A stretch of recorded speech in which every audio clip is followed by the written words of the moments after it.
levanto un altar de gratitud, levanto un altar de alabanza, levanto un altar de adoración. ¿Puede cantarle? Jesús, levantamos un altar en este lugar, dile a Él. Te honramos y cantamos, ven Jesús. Y le levanto un altar de amor, levanto un altar de gratitud, levanto un altar de alabanza, levanto un altar de adoración, levanto un altar de amor, cántale, de amor, levanto un altar de gratitud, levanto un altar de alabanza, levanto un altar de adoración, levanto un altar. Puede levantar sus manos. De amor, levanto un altar de gratitud, levanto un altar de alabanza, levanto un altar de adoración, levanto un altar, levántalo, de amor, levanto un altar de gratitud, levanto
cuerpo es templo del Espíritu Santo. Levántese el altar ahí. Entrégale tu adoración.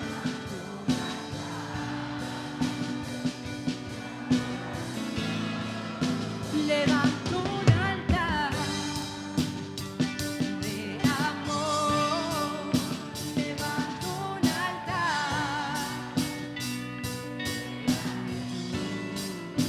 levanto un altar, alabanza,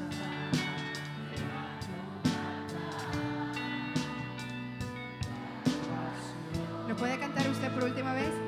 altar de amor, Toda la iglesia en armonía. levanto un altar.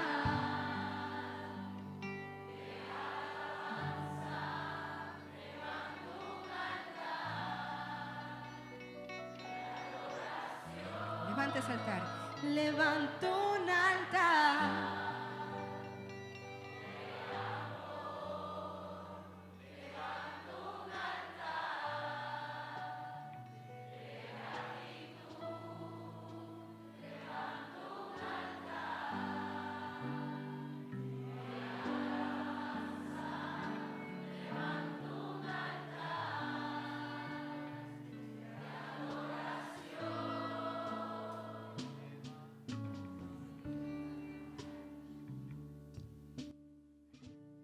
Escucha, Señor, el clamor. Escucha la adoración. Escucha la adoración que sale del Espíritu.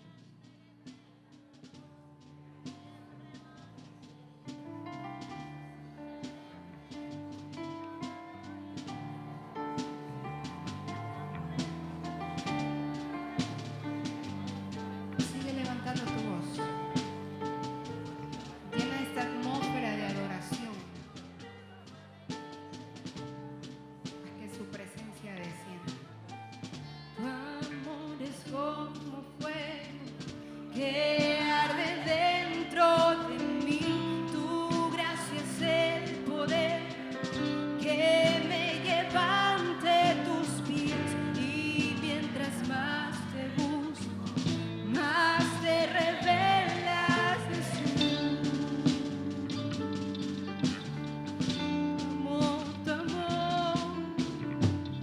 Tu amor es como fuego que arde dentro de mí. Tu gracia es el poder que me lleva ante tus pies. Y mientras más te busco,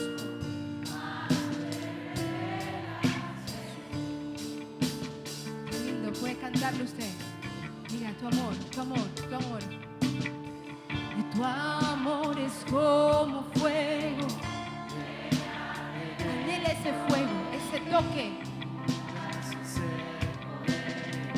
Que me lleva ante tus pies.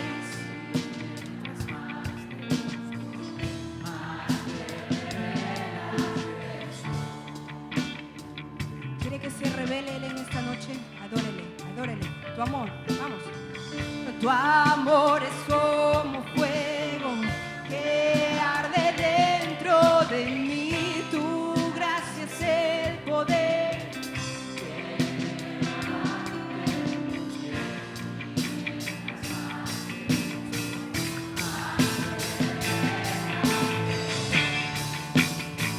Oh, tu amor, cántale. Tu amor es como fuego que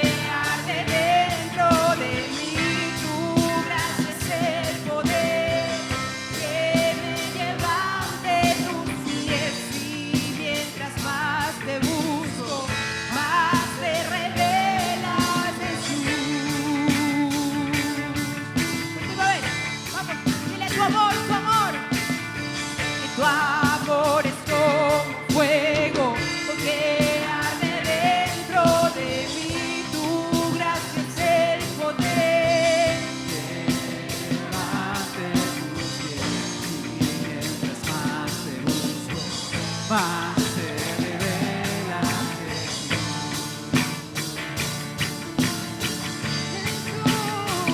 Fuego. fuego Santo, mantenga compasión.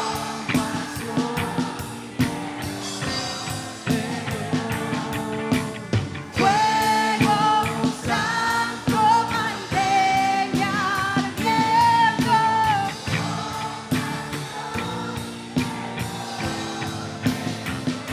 Fuego, fuego. Mantenga.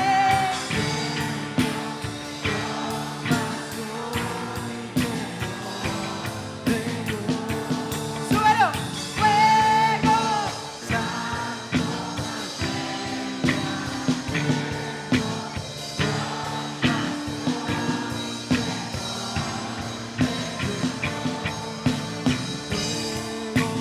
santo más Puedes decirle al Señor en esta hora, Señor, que ese fuego caiga ahora. pasión Caiga, caiga, caiga en mi ser.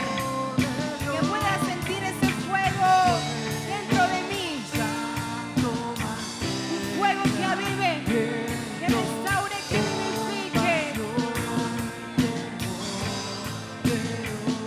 Fuego, dile. Fuego.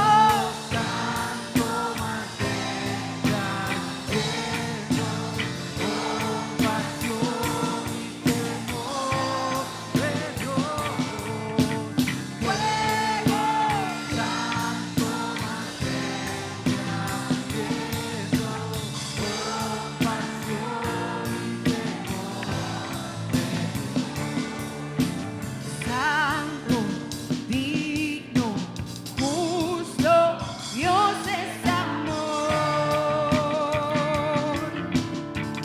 Dile, santo, santo, santo. Cántale. Santo.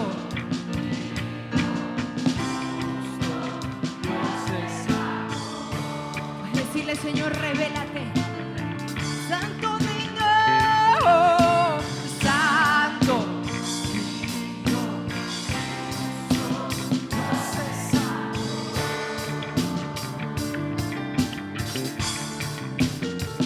Santo, santo, digno, justo, Dios es amor.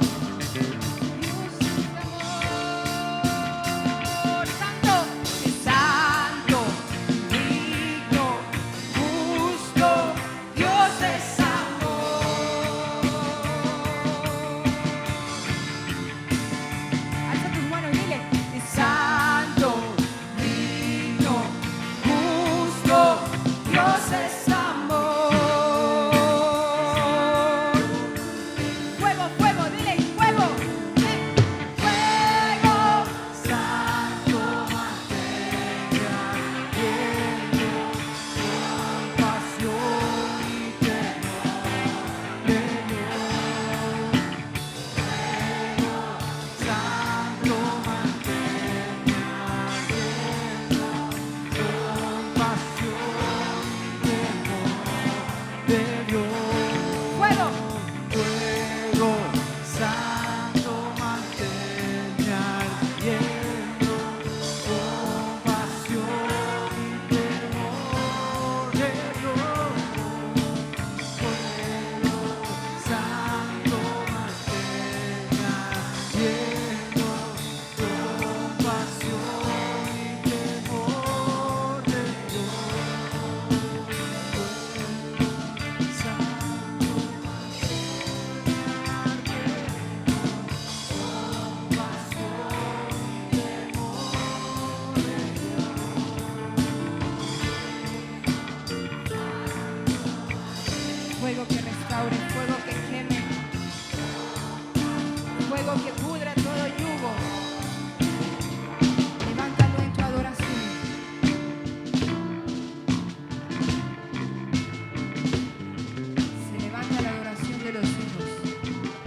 restaurar con tu fuego. Anhélalo, anhélalo, abraza ese fuego.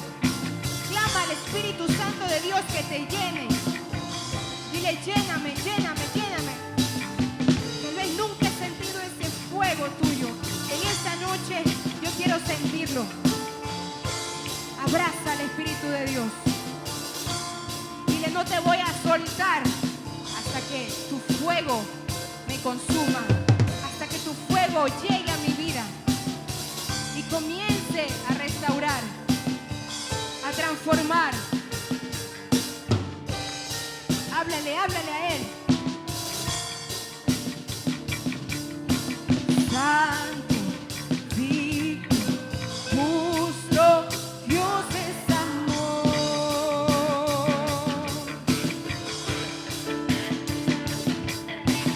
Santo, digno, justo, Dios es amor. Levanta tu voz. Es Santo, digno, justo, Dios es amor.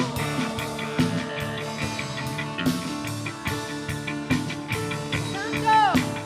Santo, digno, justo, Dios es amor. Llama por el fuego. Fuego. Dile. Fuego santo, Manténme ardiendo con pasión y temor. Dile fuego. santo, manténme ardiendo con pasión y temor de Dios. Fuego. Fuego. Santo, manténme ardiendo con pasión y Fuego. Santo, manténme. con pasión y temor de Dios.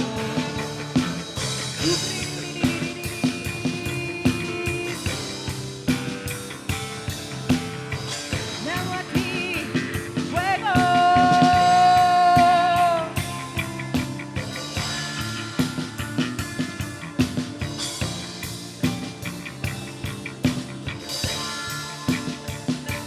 Ándale usted, dile, fuego, fuego.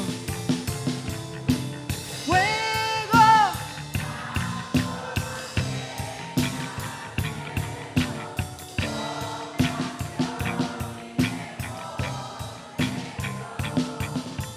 Fuego.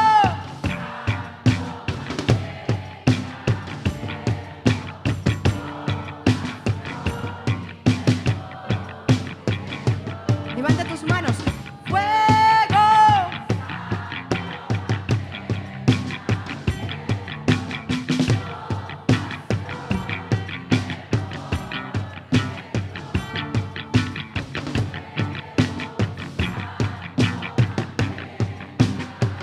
En esta hora cae temor de Dios. Cae temor de Dios. Hay temor en cada vida.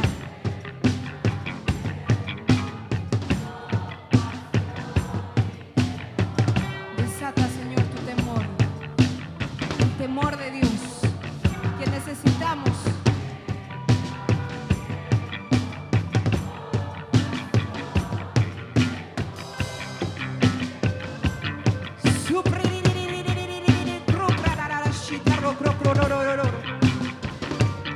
Hay temor de Dios ahora. Hay el temor de Dios ahora.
por las cosas de Dios.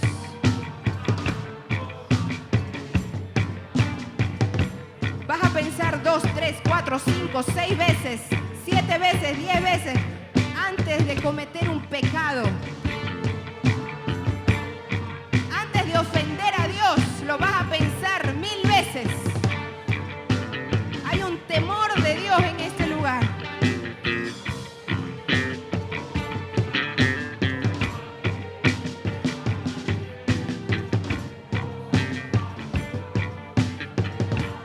Levanta tu adoración desde el Espíritu.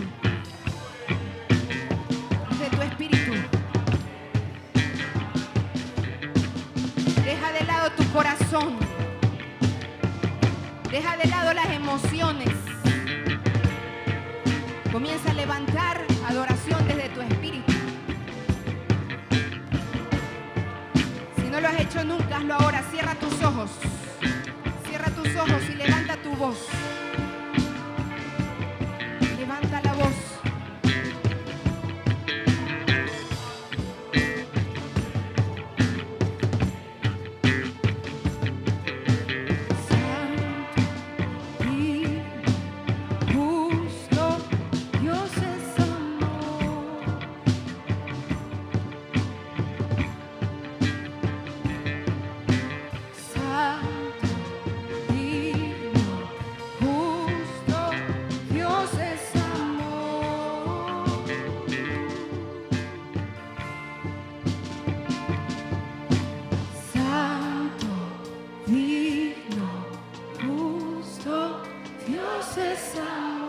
Padre Celestial, oramos en el nombre de nuestro Señor Jesucristo que tu presencia se establezca en esta casa y en nuestras vidas siempre. Te damos la bienvenida, Señor, más allá de nuestras palabras, las tuyas, tus pensamientos, la determinación de tu corazón de bendecir a tu pueblo. Gracias, Señor, por esta celebración. Te recibimos, Espíritu Santo de Dios, te damos la bienvenida a tu casa y a nuestros corazones, nuestras vidas mismas. En el nombre de Jesús te honramos. Amén. Amén. Amén.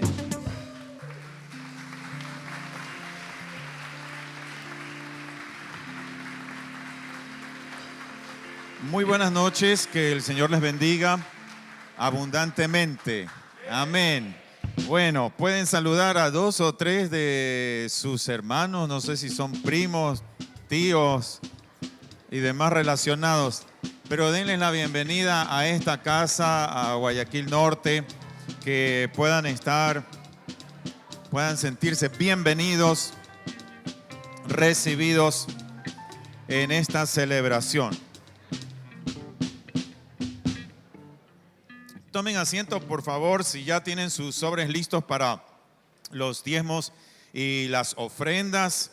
Los mantienen ya preparaditos. Si no, pues pueden levantar sus manos para que los hermanos les faciliten un sobre amarillo para diezmos y ofrendas, un sobre verde para los pactos. La información de las cuentas están allí en las pantallas para hacer más fácil la transferencia o el girar el cheque para los diezmos y las ofrendas, también las semillas de fe.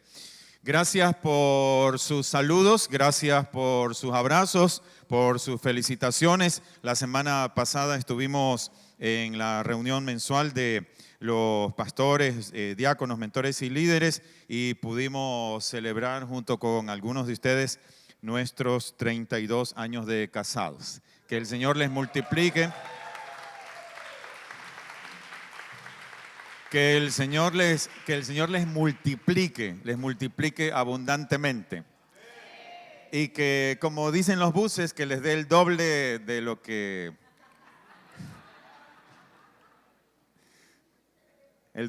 me desean. Ok.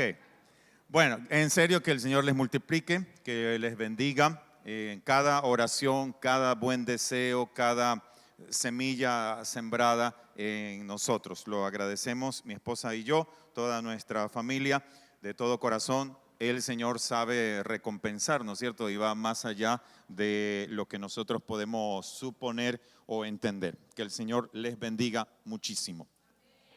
Estamos alistándonos para el tiempo de Semana Santa, viernes 19 de abril. Estamos juntos en el Hotel Sheraton, 8:30, 11 y 18:30, los 3 horarios para nuestra cruzada de salvación y sanidades. Los 3 horarios será en el salón de arriba, en el salón principal, con capacidad para 600 personas.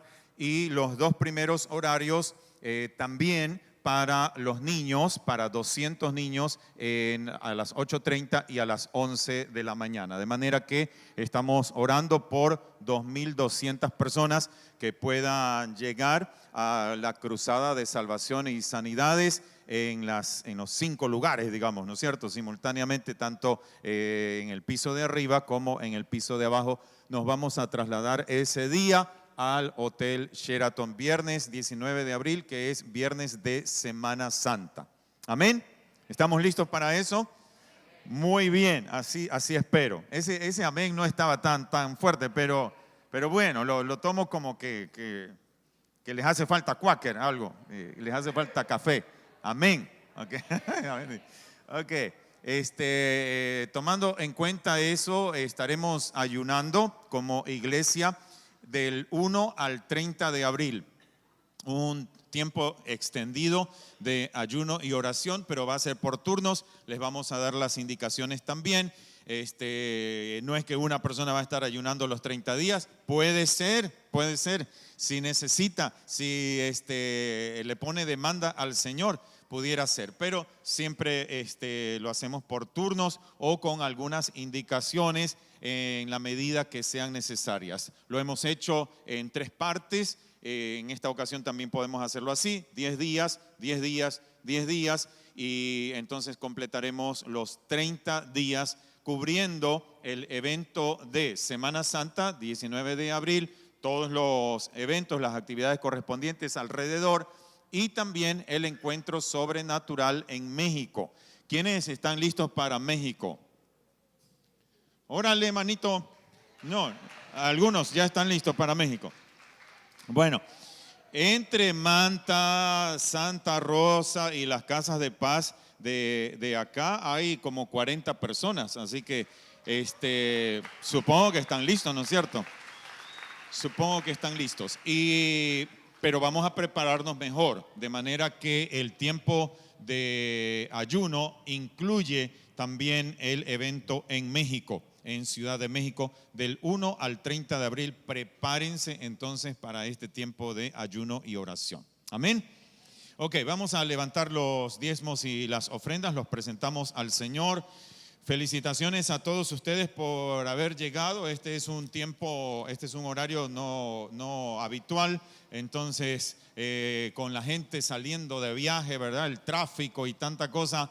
Felicitaciones. Gracias por estar aquí. Sentimos su apoyo siempre. Saludamos a quienes siguen esta transmisión en vivo o en diferido. Les damos un aplauso a ellos, a quienes están viendo la palabra, recibiéndola también. Oramos al Señor. Padre Celestial, gracias por el privilegio de sembrar en tu reino, de honrarte mediante los diezmos y las ofrendas. Gracias, Señor, porque tú eres nuestro proveedor y a ti te bendecimos, Señor. Sabemos que cada esfuerzo se traduce en almas que llegan a conocer a Jesucristo, y lo estamos viendo en Guayaquil, en Manta, en Santa Rosa y en otras poblaciones de nuestro país. Para tu honra y tu gloria, Señor, en el nombre de Jesucristo. Amén. Amén. Amén.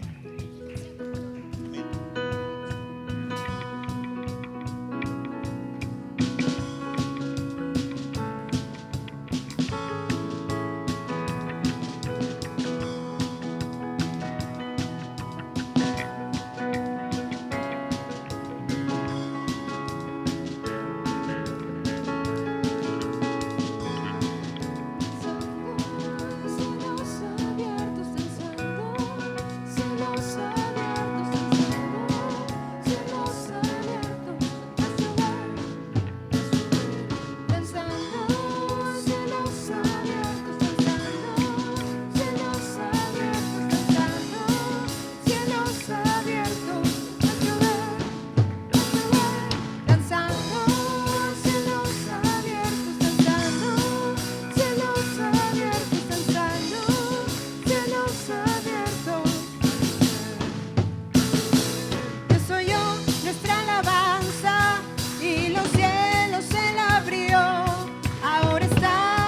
ascendiendo para ver su rostro.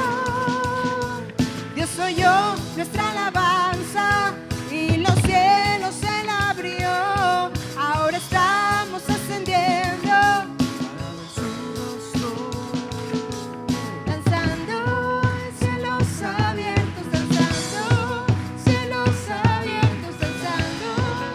Cielos abiertos, a llover, Danzando en cielos abiertos, danzando, cielos abiertos, danzando en cielos abiertos, a llover, a llover. Bueno, no le pongan mucha fuerza para que no llueva, por lo menos hasta que lleguemos a la casa, ¿no es cierto? Ok, que llevan bendiciones. Vamos a estar de pie. Quisiera pedirles que oráramos al Señor por este fin de semana. Es muy importante dentro de la vida política, de la vida y otros órdenes, la vida económica de nuestra nación, de nuestro país. Que tengamos un tiempo de paz, dice la Biblia, que podamos vivir quieta y reposadamente, ¿no es cierto? Es parte de nuestra contribución. Tal vez nadie esté orando así, pero nosotros sí podemos hacerlo, orar al Señor, que tengamos un tiempo de quietud, de paz, que vivamos quieta y reposadamente. Y pues que el Señor nos dé sabiduría individualmente a cada uno para que podamos escoger. Cada uno escogerá a los candidatos de su preferencia o no sé, de su tendencia, hasta que tengamos candidatos propios.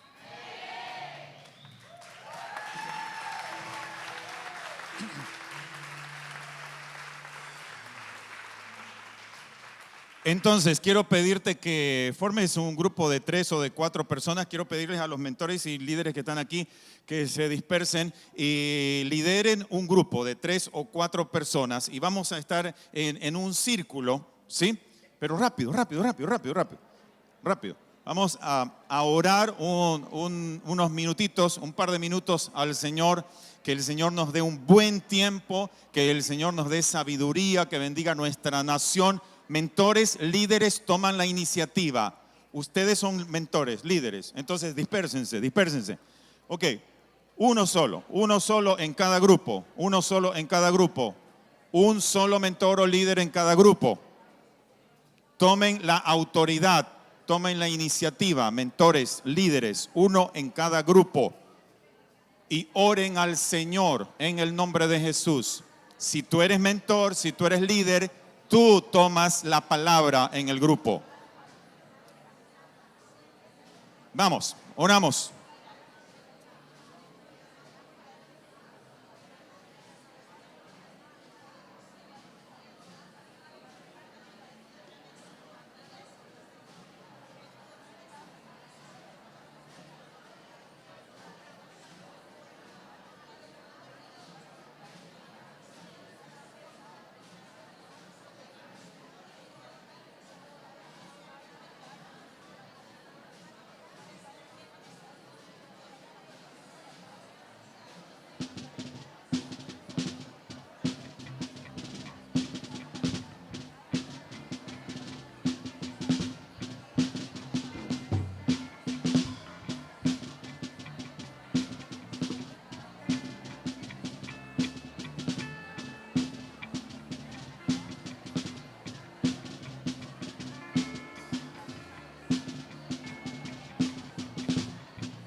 Padre Celestial, en el nombre de nuestro Señor Jesucristo, bendecimos a nuestra nación del Ecuador.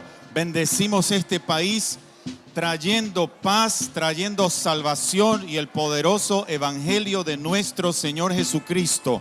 Oramos, Señor, para que tú extiendas tu misericordia del norte, del sur, del este, del oeste, en cada rincón, en cada población de nuestro país, el Ecuador. Oramos, Padre Santo, en el nombre de Jesucristo, que tú traigas paz, tú traigas tranquilidad, traigas, Señor, el testimonio de tu iglesia en medio de situaciones difíciles. Levanta a tu pueblo, levanta a tu iglesia, Señor, donde quiera que haya un hijo de Dios, que haya buen testimonio, que haya paz, que haya esperanza, Señor, que se transmita el evangelio en la vida práctica. Oramos, Padre Celestial, por las siguientes horas para que al finalizar la jornada del domingo todos podamos estar contentos, satisfechos y esperanzados, no en las personas, no en los seres humanos, sino en lo que tú harás en los siguientes años, Señor.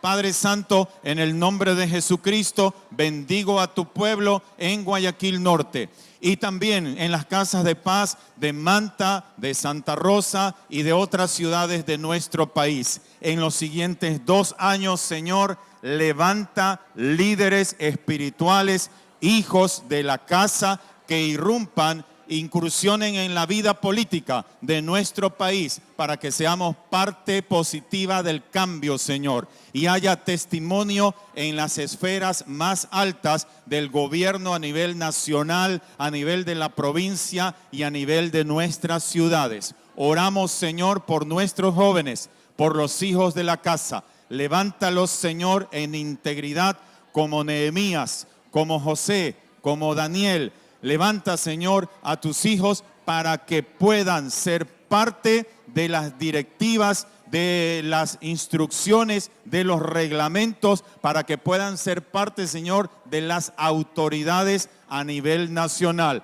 Te bendecimos por lo que tú harás en los siguientes 2 años. Gracias, Señor, por el pueblo de Dios, por la familia de Cristo, por la iglesia de nuestro Señor Jesucristo, extendiendo tu reino en el Ecuador, en Cristo Jesús. Amén, amén, amén.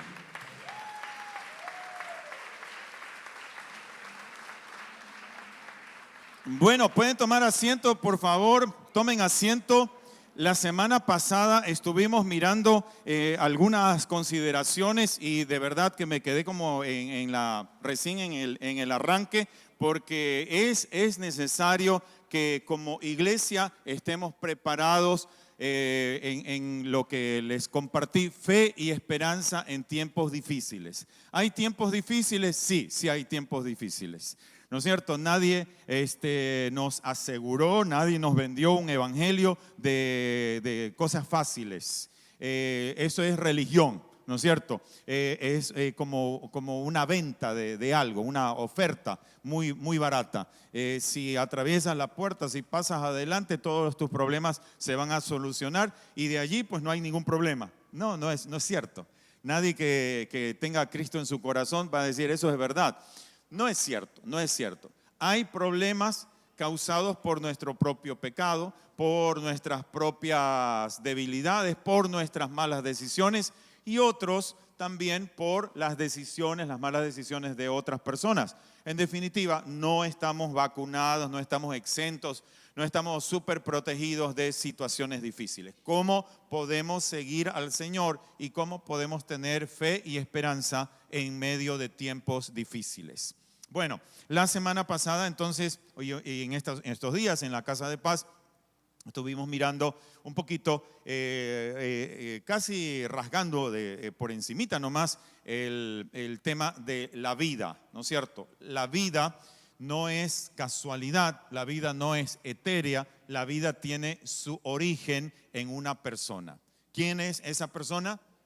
Dios, ¿no es cierto? Dios, el origen de la vida. La vida no es una cosa, una nube. La vida no es parte de la evolución, la vida no es parte de la casualidad, ¿no es cierto? Ni siquiera la vida la podemos producir nosotros, los seres humanos. La vida, dice la Biblia, que se origina en Dios, ¿no es cierto? Y la Biblia se encargó de recordarnos, de subrayar el hecho de que Dios formó al ser humano del polvo. Y esto es muy poderoso, como para decirle a la gente, a los seres humanos, no se crean ni mucho ni poco, ¿verdad? Somos nada más y nada menos que polvo. Como cuando estás harto de la suciedad en la casa y antes que venga la suegra, ¿no es cierto?, a pasar el dedo por ahí, sí, para ver si han limpiado bien, y te das cuenta que hay polvo, ¿no es cierto? Y vas a los libros y hay polvo y debajo también hay polvo. Y ese polvo es una molestia, ¿no es cierto? Pero se lo puede eliminar tan rápido como con una escoba. Se lo mete a la fundita de basura y se terminó la historia del polvo. Así tan frágil es la vida del ser humano. Lo podemos ver todos los días. Lo vemos en las noticias, lo vemos en el barrio. De repente hay alguien que estaba muy sano, que prometía mucho, ¿verdad? Que podría ser un gran estudiante, un excelente profesional y muere. Salió vivo y no regresa vivo, ¿no es cierto? Simplemente murió. ¿Por qué? Porque la Biblia nos dice que somos polvo, somos formados, somos constituidos del polvo. Eso significa bastante, pero eso significa que somos poco. Somos polvo. Y cuando estamos frente al cementerio, estamos en un sepelio, en un velatorio, sabemos que esto es así. O sea, no hay más remedio que despedir al ser querido porque somos polvo. No podemos hacer nada para asegurar nuestra vida a través del tiempo. Nadie podría decir, yo creo que sí voy a vivir 120 años. Amén, gloria al Señor que pueda vivir, ¿no es cierto? Pero nadie puede salir de esta noche con la absoluta seguridad de que va a vivir hasta los 120 años, ¿sí o no? Porque Dios dijo que el hombre fue formado del polvo. Y a la forma del polvo, al molde del polvo, sopló aliento de vida, ¿sí? Le dio un poco de Dios. Dios vivo es capaz de emitir, de inspirar, de dar vida. Es el único que puede hacerlo. Al hombre formado, es como si hubiera hecho el muñequito, ¿no es cierto?, de barro, le dio una forma, unos mejores, otros peores, ¿verdad? Pero así salió. Y cuando lo vio así, yo les decía que prácticamente, espero que me entiendan bien, prácticamente el ser humano era un cadáver, digamos, ¿no es cierto? Porque era un cuerpo, pero el cuerpo no tenía vida. Y en ese momento Dios decide soplar. Cuando sopla vida, sale algo de sí. Sale vida de Él, del Dios vivo. ¿Sí me estoy explicando? La vida no vino del rayo, no vino del agua, no vino de un animal. La vida vino emitida, producida, originada por Dios. Por lo tanto, nosotros recibimos la vida como un regalo único de parte de Dios y así podemos disfrutarla, ¿sí o no? Que cada día pueda ser distinto, que cada día puede ser aprovechado. No es un día menos, si tú quieres verlo así, es un día menos, pero es un día que lo puedes disfrutar. No sabes si el próximo día vas a existir aquí en la tierra, pero que cada día lo puedas disfrutar. Amén.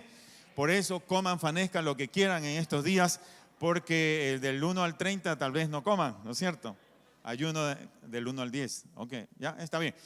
Coman arroz con huevo frito, coman lo que quieran, ¿no es cierto? Pero coman rico, ¿verdad?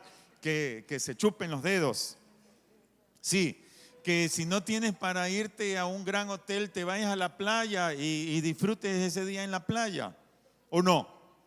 Sí, con un maduro con queso, ok, ya.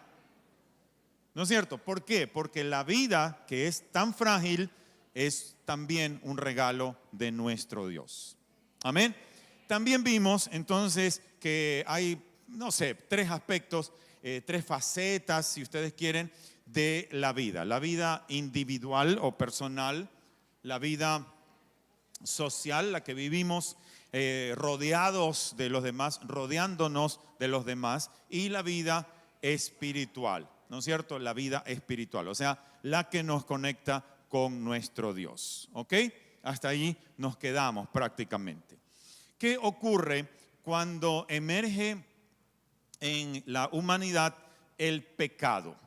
Y quiero definir junto con ustedes lo que la Biblia enseña mayormente acerca del pecado. El pecado no es ese miedo religioso, ¿verdad? De algo tétrico que no sabemos qué es. La Biblia lo define bien. Romanos capítulo 5, por ejemplo, Romanos capítulo 5, acompáñenme por favor a mirar lo que dice la palabra del Señor. ¿Qué es el pecado y cómo entra a nuestra vida? Romanos capítulo 5, versículo 12.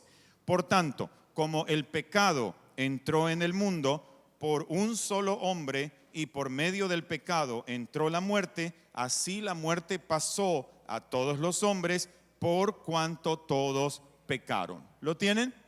¿Sí? ¿Lo leyeron? Porque este es muy importante. Lo leo de nuevo. Por tanto, como el pecado entró en el mundo por un solo hombre, ¿cuál es ese hombre? Adán, el primer hombre. Y por medio del pecado entró la muerte. Como causa del pecado entró la muerte. Así la muerte pasó o alcanzó o se extendió a todos los hombres por cuanto todos pecaron. Y este versículo es como la base, ¿no es cierto?, para entender muchas cosas acerca del pecado y también acerca de la muerte que es resultado del pecado. La palabra para pecado en el idioma griego del Nuevo Testamento es hamartía, amartía. Esto es errar el blanco o no dar en el blanco. Sí, como cuando estamos tratando de disparar en el centro, ¿verdad? Y tomamos la flecha, el rifle, la pistola, lo que fuere, y no pegamos en el blanco, no pegamos en el centro. Y le damos por cualquier lado, ¿sí? O se va del círculo, aquel de la meta, y nos desviamos. Técnicamente, pecar es errar el blanco. Pecar es no dar en el centro mismo, no llegar a la meta. Nadie nace con la intención de pecar. Nadie nace con la intención de hacerle daño a otras personas. Pero en el transcurso de nuestras decisiones, de nuestras vidas, que toman decisiones, no le pegamos en el blanco. Por un accidente, por una enfermedad, por otras cosas que la gente hace con nosotros y no le pegamos justo en el blanco.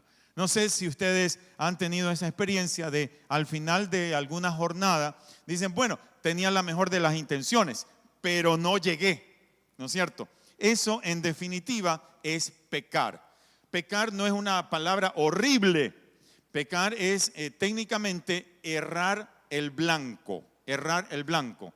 O sea, no darle al blanco, no darle al centro en la meta, en el objetivo que yo he tenido para mi vida, para alcanzarlo en mi vida. Dice la palabra de Dios que todos los seres humanos estamos bajo pecado.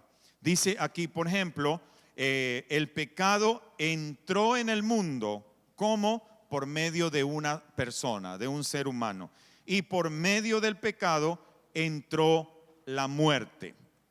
Así la muerte pasó o fue traspasándose a todos los hombres, por lo tanto todos los hombres pecaron. Es como una enfermedad, ¿no es cierto?, que ingresó por una persona, sí, pero se contagió a todas las personas. Como el SIDA, ¿no es cierto?, cuando ingresó a cualquier país, al Ecuador, por ejemplo, nadie tenía SIDA, pero vino una sola persona que ingresó con el virus y se fue propagando, se fue propalando esta enfermedad. Asimismo, nosotros recibimos el contagio del pecado y el resultado del pecado, que es la muerte. Por lo tanto, todos estamos expuestos tanto al pecado, que es la causa, como a la muerte, que es la consecuencia de pecar. Amén. ¿Hasta ahí vamos? ¿Sí? No se me duerman, no se me duerman. Mira al que está al lado que no se duerma, porque esto es importante. Luego no va a saber nada de lo que estamos diciendo. Ok, entonces, el pecado da como resultado la muerte. ¿Pero qué es pecar? Errar el blanco. ¿Y qué es la muerte? Muerte es separación. Muerte no es aniquilación. Muerte no es exterminio. Muerte en la Biblia es separación. Todo lo que se separa, todo lo que se divide, en verdad está muerto. Cuando nosotros pecamos, tenemos un poco de muerte. No es la aniquilación de alguien. No es que alguien cae muerto, ¿verdad? Como nosotros podemos entenderlo. Adán y Eva lo pensaron así. Si ellos iban a pecar, Dios les dijo, iban a morir. Pero ellos se dieron cuenta que cuando pecaron no murieron, porque no cayeron muertos. Pero Dios lo había cumplido. Cuando pecaron, murieron. Cuando pecaron, se separaron de Dios. Hay una separación. Cada vez que hay un poco de pecado, hay un poco de muerte, que es separación. Ahora, la semana pasada vimos entonces que hay 3 aspectos de la vida. ¿Cuáles son? La vida personal, la vida social y la vida espiritual. Cuando se introduce el pecado en nuestra existencia, entonces hay un poco de muerte también en nosotros. ¿En qué áreas? En las mismas áreas en las que hubo vida. En lo personal, en lo social y en lo espiritual. ¿Sí me están siguiendo? Cada vez que yo cometo un pecado o cada vez que el pecado ingresa a mi vida, puede ser en mi familia, en mis finanzas, en mi ser interior, en mis pensamientos, pueden ser en cualquier parte, hay un poco de muerte. Pero muerte no es exterminio. No puedo decir, qué bueno, porque no me morí. Sí, pero eso sería no conocer la palabra, ¿no es cierto? En verdad sí hay un poco de muerte. Sí hay muerte. Pero muerte no es exterminio. ¿Sí me estoy explicando? Algunos suponen, y puede ser así, que si alguien comete un pecado, tal vez un pecado gravísimo, de inmediato Dios le va a mandar un castigo y le parte un rayo, ¿no es cierto? Entonces, murió. Y otro va a suponer que Dios fue tan misericordioso que no lo mató. Pero no es esa muerte de la que está hablando la palabra. Muerte es separación. Y cada vez que pecamos, cada vez que hay algo de pecado, hay algo de separación también. ¿Me estoy explicando? Ok, nadie puede decir, qué bueno que me salvé, Dios no me mató. Es que Dios no te va a matar. Dios no anda persiguiendo gente para matar, sino que Dios tiene sus leyes, ¿sí?, establecidas. Donde hay pecado, hay muerte. ¿Me explico?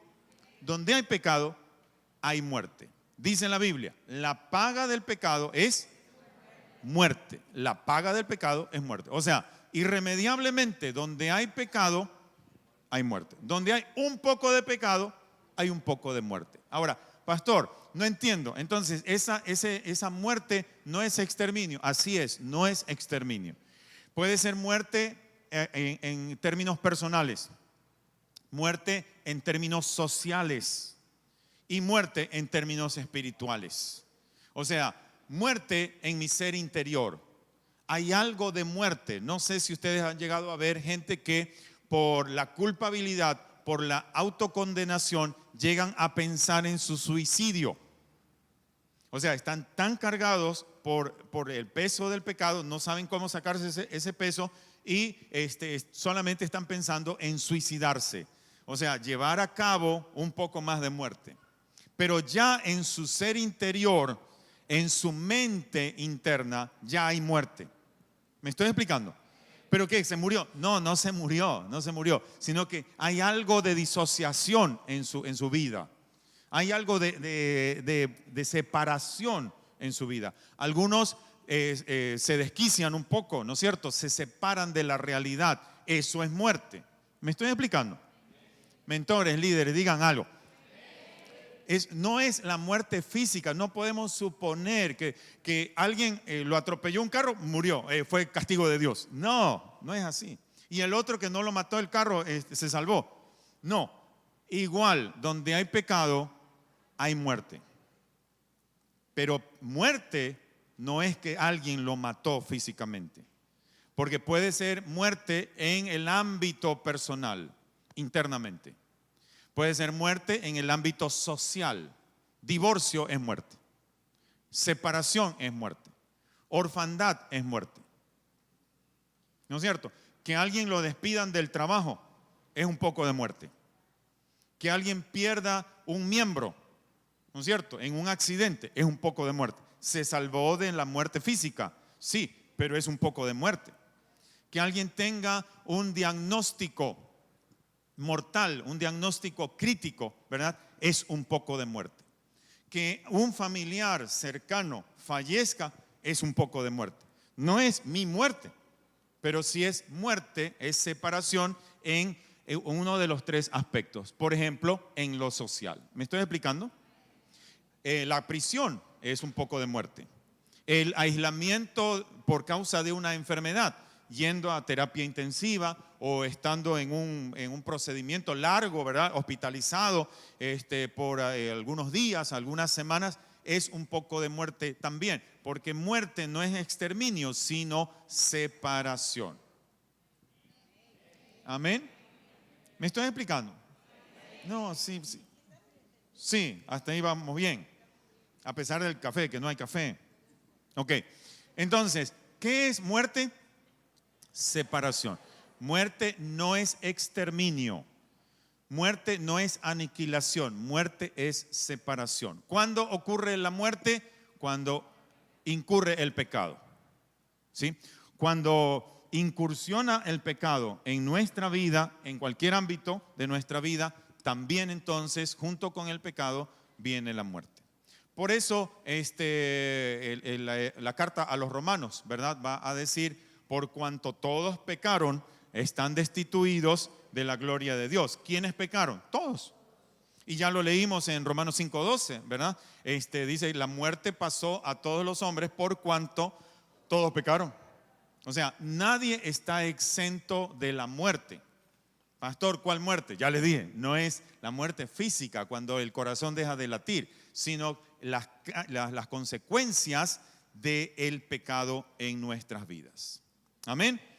Ok, dicho esto, entonces les voy a compartir rapidito tres facetas, las mayores, acerca del pecado. La palabra que nosotros recibimos en el idioma español como pecado viene de unas 10, 11 palabras en el idioma griego. Hoy día no vamos a ver las 11 porque nos fuéramos a las 11 de la noche. Así que solamente vamos a ver tres, las principales, las más numerosas. ¿Qué significa pecado? Número 1, hamartía es la primera palabra, la palabra más usada en el Nuevo Testamento para la idea de pecado, y probablemente es la que mejor se traduce con ese término. Es la palabra para que aparece en Romanos 5:12, que es hamartía, errar al blanco, o sea, no dar en el blanco. Dice entonces Romanos 5:12: por tanto, como el pecado entró en el mundo, la palabra para pecado es hamartía. ¿Ya? O sea, el pecado entró en el mundo no por un asesinato. ¿Sí recuerdan eso? No fue un crimen, no fue un delito. No los metieron a la cárcel por algo que hicieron. Simplemente desobedecieron. Entonces, lo bueno que ellos quisieron hacer, que el ser humano quiso hacer, no dio en el blanco. Ellos se equivocaron, se extraviaron, porque pecar no es necesariamente hacer algo malo. Amén, sí. Sino no dar en el blanco. ¿Me estoy explicando? Están muy pensativos. Pecar en la Biblia no es el pecado mortal, no sé, horrible, nos manda al infierno. Pecar en la Biblia es no dar en el blanco. Cuando la primera pareja desobedeció, no cometió el peor pecado del mundo. ¿Sí? No asesinó a nadie, no secuestró, no robó, no cometió un delito gigante. Simplemente desobedeció. Esa es la palabra para pecado en este versículo. Por tanto, como el pecado, hamartía, entró en el mundo por un solo hombre, o sea, como si hubiera sido un virus pequeñito, ¿no es cierto? Ese virus nos empuja a nosotros a no dar en el blanco, no dar en el blanco. Me explico mejor, a ver si puedo. ¿Cuántas veces nosotros hemos dicho, pero no quise hacerlo? No quise hacerlo, ¿sí o no? O sea, no fue mi intención. No fue mi intención hacerlo, ¿sí o no? Sin embargo, salió mal. Eso es pecado. ¿Ya? Eso para la Biblia es pecado. O sea, no importa las buenas intenciones que nosotros sí tenemos, pero de buenas intenciones no podemos lograr la perfección. Además de las buenas intenciones necesitamos algo. Como no tenemos todo a nuestro favor, entonces terminamos no dándole en el centro del blanco, sino fracasando. Eso es en esencia pecado. Amén.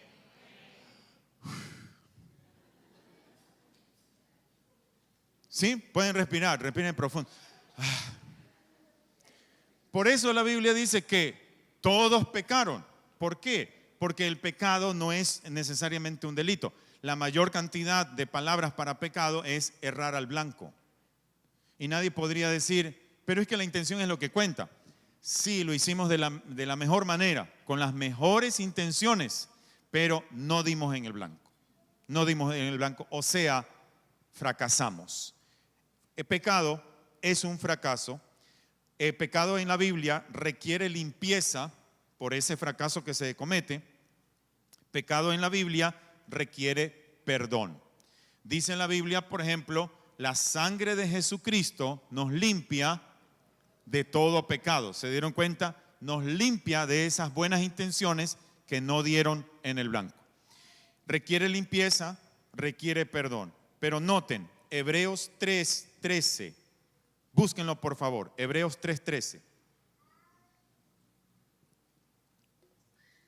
Hebreos 3:13 dice que el pecado es capaz de engañarnos, para que el engaño del pecado no endurezca a nadie. Y en otro momento ustedes pueden leer el resto. El pecado es capaz de engañarnos, ¿sí? Nos engaña el pecado. Sí, tenemos buenas intenciones, no quisimos hacer nada malo, pero cometimos pecado. Sin embargo, podemos ser engañados por el pecado. Podemos ser engañados por el pecado. Y terminamos haciendo algo malo pensando que es bueno. ¿Me estoy explicando? Cualquiera se puede justificar así. No quise hacerlo. Sí, pero lo hiciste. Lo hicimos. ¿No es cierto? Cometimos ese pecado. Ahora, ¿dónde está el engaño? En seguir haciéndolo. Porque el pecado, el errar al blanco, tiene un poder de seducción. Y de hecho, una de las traducciones es esa. Si somos seducidos por el pecado, si somos atrapados por el pecado, ese mismo error inocente al principio puede engañarnos después. Y entonces podemos quedar atrapados por el poder seductor, el poder engañador del pecado. ¿Sí? En cualquier sentido. Si estoy robando, si estoy engañando, si estoy adulterando, si estoy haciendo cualquier otra cosa que tal vez no parezca un pecado, pero si eso me seduce, entonces termina engañándome. ¿Me estoy explicando? El pecar es errar el blanco, sí, pero tiene un poder. Es capaz de engañarnos a tal punto que nos atrapa. Número 2, pecado también es injusticia. Es injusticia, es otra palabra. No tienen que memorizar las palabras en griego. Adiquía es otra palabra, no es la misma. Dice Primera de Juan, capítulo 5, versículo 17. Primera de Juan 5, 17. Toda injusticia es pecado. Toda injusticia, ¿sí me están siguiendo? Primera de Juan 5, 17. Toda injusticia es pecado. La palabra aquí no es hamartía, es adiquía. Significa otra cosa. Cada vez que hay injusticia, hay pecado. Por eso Dios nos habla acerca del hacer justicia. Si nosotros que somos injustos tratamos por lo menos de hacer justicia, entonces vamos contrarrestando el pecado.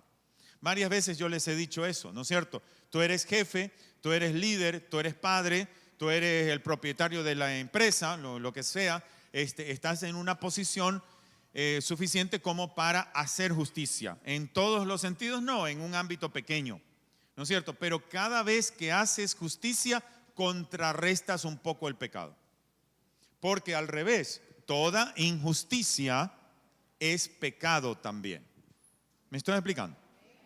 Si tú permites injusticia en el ámbito de tu autoridad, entonces estás permitiendo pecado. Digan algo. Si tú estás en una posición de liderazgo, estás también en posición de hacer justicia. La Biblia habla de hacer justicia, ¿no es cierto? ¿Qué es lo más justo? ¿Cuál es la recompensa? ¿Cuál es el castigo más justo, más equitativo? Tú estás en esa autoridad. Si tú eres padre, tú estás en autoridad sobre los de tu casa. Haz justicia, porque si no haces justicia, dice la Biblia, toda injusticia es pecado. ¿Y qué trae el pecado?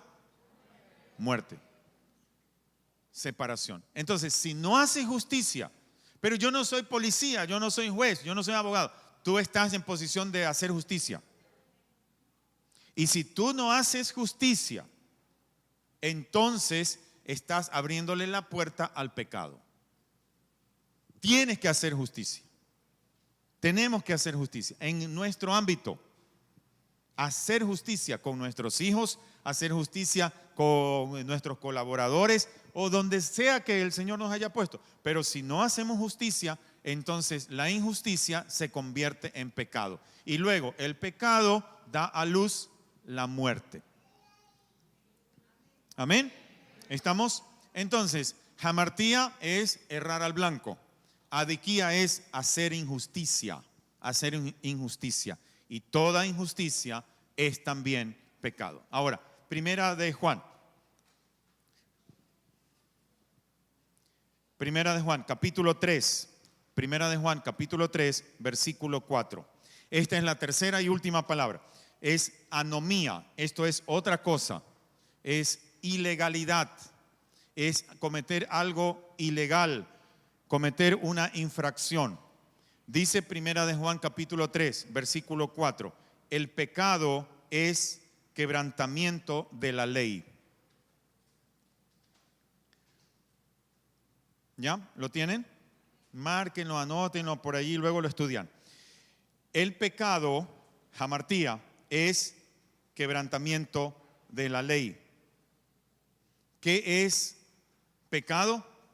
Una ilegalidad. Cada vez que cometo una infracción, estoy también cometiendo un pecado. ¿Ya? Dicho de otra manera, en otra versión dice, usando la palabra en griego, toda anomía es hamartía. O sea, digan amén. Bueno, ya. O sea, toda infracción de la ley es pecado. Toda infracción de la ley es pecado. Amén, ¿estamos?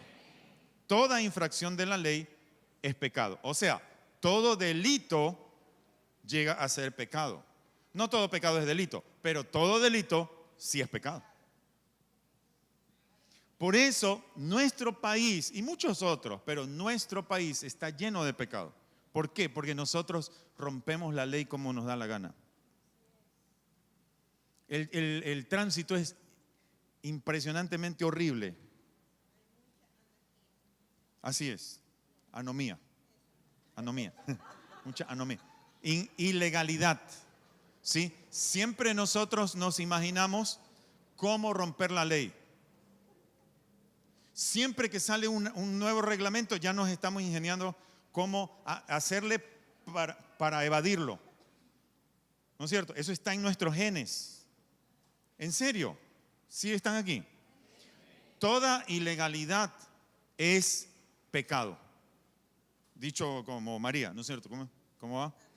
Toda anomía, toda ilegalidad es pecado. Toda anomía es hamartía. Toda injusticia es pecado, pero también toda ilegalidad es pecado. Ahora, nadie es 100% legal, ¿no es cierto? Pero cada vez que nosotros cometemos una ilegalidad, entonces estamos cometiendo un pecado. Luego, si tú cometes una ilegalidad y estás cometiendo un pecado, ¿qué es lo que traes como consecuencia? ¿Qué es lo que traes como consecuencia? Muerte. ¿Alguien cayó muerto por darle $20 al vigilante? No, nadie ha caído muerto. Si no, esto fuera, ¿no es cierto?, un sepelio constante, continuo, todos los días. Sí, sería fácil manejar sin carros, nadie, sin choferes, taxistas especialmente, ¿no es cierto? Ok, ¿sí o no? Nadie cayó muerto, pero sí hubo separación. La gente no lo ve. Piensa que como no se murió, ya el Señor sacó el castigo. Es que no es castigo. Es simplemente la consecuencia, el resultado de un pecado. ¿Me estoy explicando? Entonces, vamos a resumir. 3 cositas importantes acerca del pecado. Número 1, ¿qué es pecar? Errar al blanco. ¿Qué es pecar? Ya, la segunda. Toda injusticia es pecado. Toda injusticia es pecado. Y número 3, toda ilegalidad es pecado. Hay 8 más, pero no las vamos a ver hoy día. Cuando hay pecado, entonces lo siguiente es muerte. ¿Qué es muerte? No es aniquilación, es separación.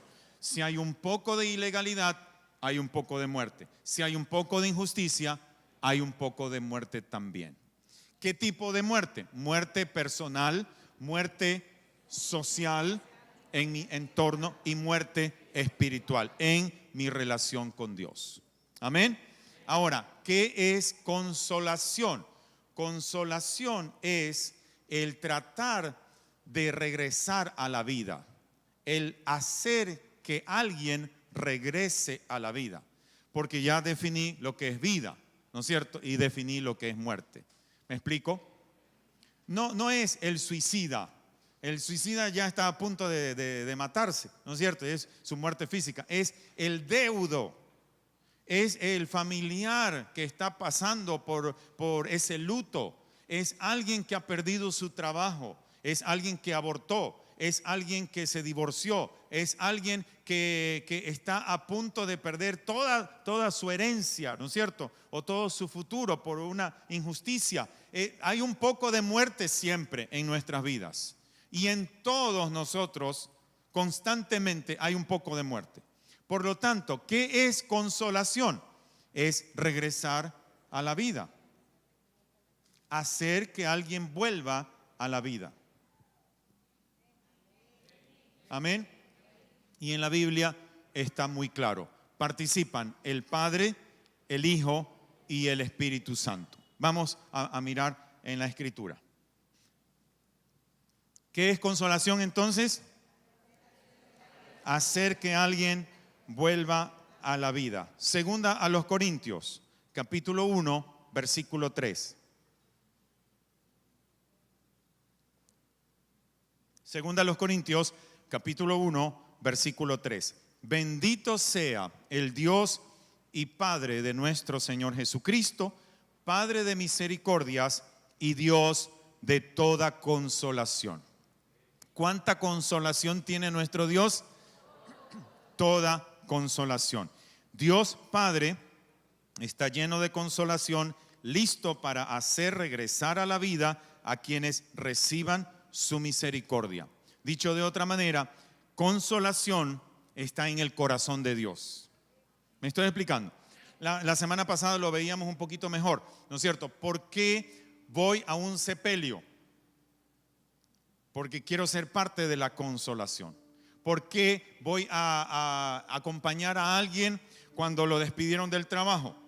Porque quiero ser parte de un poco de consolación. Pero ¿qué es consolar? ¿Qué es consolar?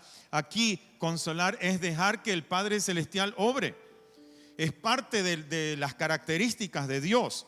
Dios, dice aquí, es Padre de misericordias y Dios de toda consolación. Número 2, Dios el Hijo Jesús. Isaías capítulo 61.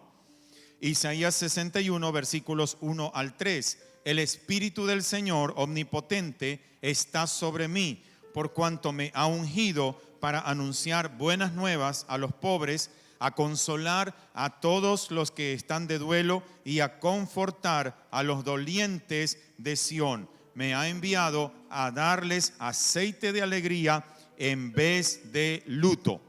El Señor Jesucristo dijo: esta escritura se ha cumplido hoy delante de ustedes. El Señor me ungió con su Espíritu Santo para dar buenas noticias a los pobres, ¿no es cierto? Y para, entre otras cosas, consolar a los enlutados.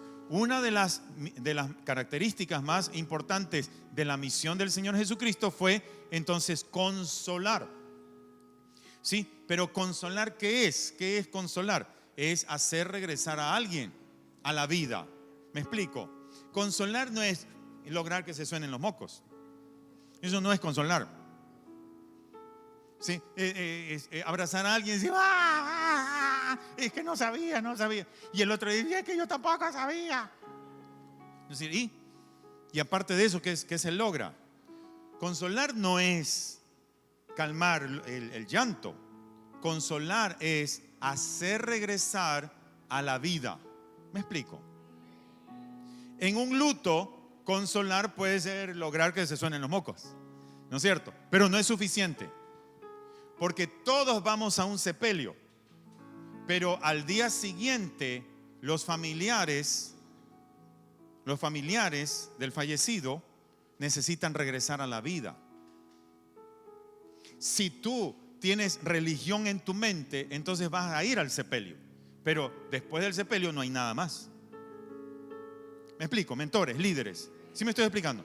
O sea, es importante ir al sepelio, es importante ir a terapia intensiva, es importante eso, pero no es suficiente, porque todo el mundo está en esos momentos difíciles, pero al día siguiente es más complicado.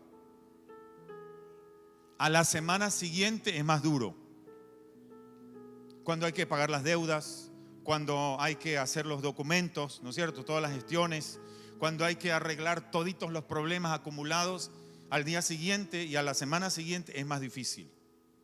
¿Sí me están siguiendo? Consolación no es estar allí para que lloren conmigo, es una parte. Consolación es tratar de que esa persona no se vaya a la muerte, sino que esa persona regrese a la vida. ¿Sí están siguiéndome? Mentores, líderes, el Padre de misericordias y el Dios de toda consolación empieza a obrar en nuestras vidas. Amén. El Señor Jesucristo, dice la palabra, el Señor Jesucristo, ungido por el Espíritu de Dios, es capaz de consolar a los enlutados, de cambiar el luto por manto de alegría. ¿Se dieron cuenta? Es capaz de obrar en nuestras vidas, no para consolar al estilo religioso, no de hoy día darle el abrazo, sino lograr que esa persona que se nos está muriendo en vida comience a regresar a vivir y diga: gracias, hermano, gracias, iglesia, gracias, mentor, gracias, líder, porque después del sepelio todo el mundo se me fue, ¿no es cierto? Pero al día siguiente yo necesitaba que alguien me diera la mano y me ayudara a regresar a la vida. Es el ministerio del Padre, es el ministerio del Hijo, y es también el ministerio del Espíritu Santo. Juan capítulo 14. Juan capítulo 14, versículo 16. Juan 14, versículo 16. Y yo rogaré al Padre, y Él os dará otro consolador, para que esté con ustedes para siempre. Es decir, el Espíritu de verdad. Dice en la palabra, nota esto. Dijo Jesús, yo rogaré al Padre, y Él, el Padre, les dará otro consolador. ¿A quién se refería? Al Espíritu de verdad, al Espíritu Santo de Dios. En esto participan las tres personas de la Trinidad. Dios Padre, que está allí, escuchando el ruego del Señor Jesucristo. El Hijo, que está rogando al Padre. Y luego el Espíritu Santo, que es llamado el otro consolador. ¿Por qué? Porque Él se refería a sí mismo. Yo he venido para impartir vida, para traer consolación. Ahora que me voy, dice Jesús, entonces el Espíritu Santo va a venir sobre ustedes, porque Él viene en mi reemplazo. Yo me voy, pero lo mismo que yo hice en persona, en lo físico, va a venir a hacer el Espíritu Santo de Dios a través de muchas personas. El Espíritu Santo de Dios está en los seres humanos que han recibido al Señor Jesucristo. El Espíritu Santo de Dios es parte de nuestro testimonio. El Espíritu Santo de Dios es parte de nuestro ministerio. Por lo tanto, el espíritu de consolación en nuestras vidas es parte también del ministerio del día a día, de los mentores, de los líderes, de los discípulos, de los cristianos en general.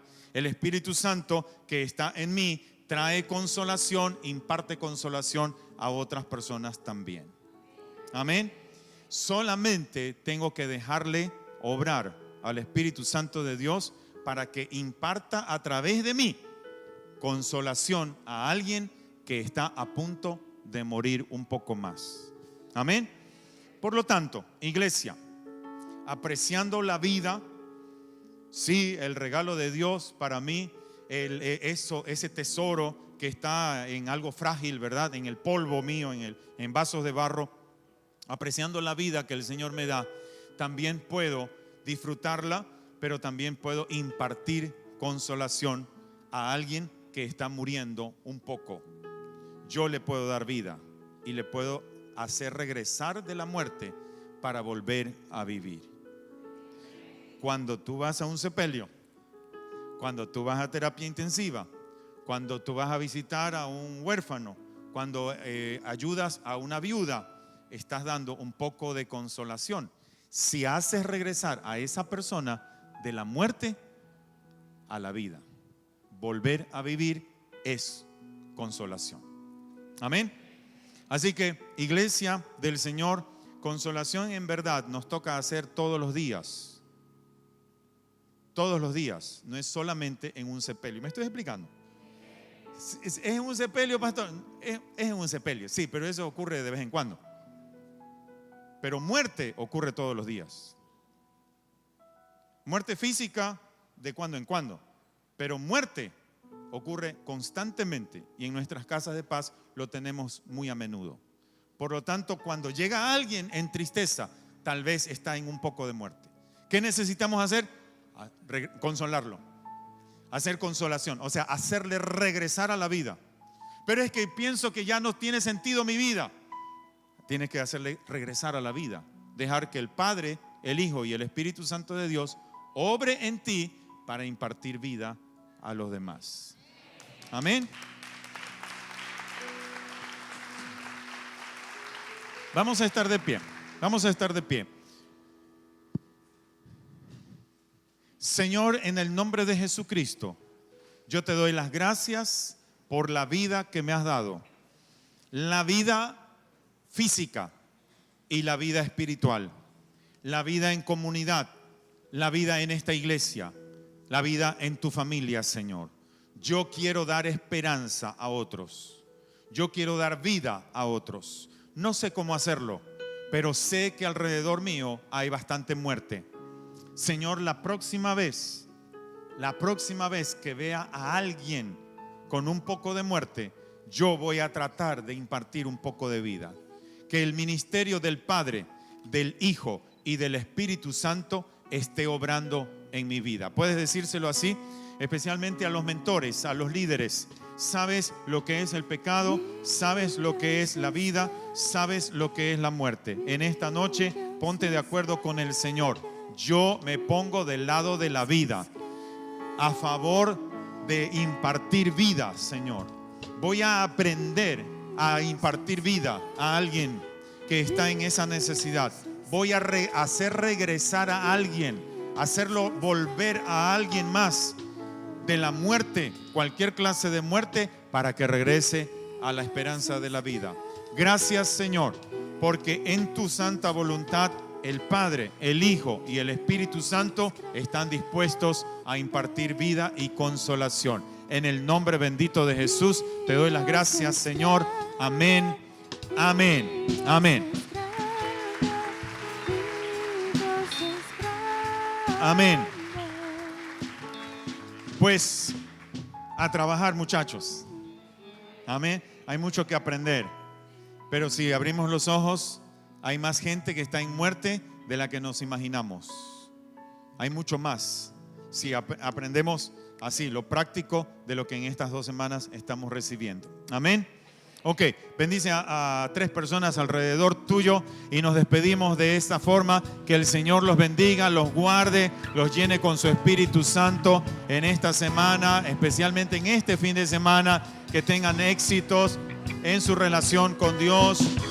Que la gracia del Señor Jesucristo esté obrando en sus vidas. Que la protección del Padre Celestial esté rodeando sus corazones. Que el Señor los bendiga rica y abundantemente. Amén. Amén. Nos vemos.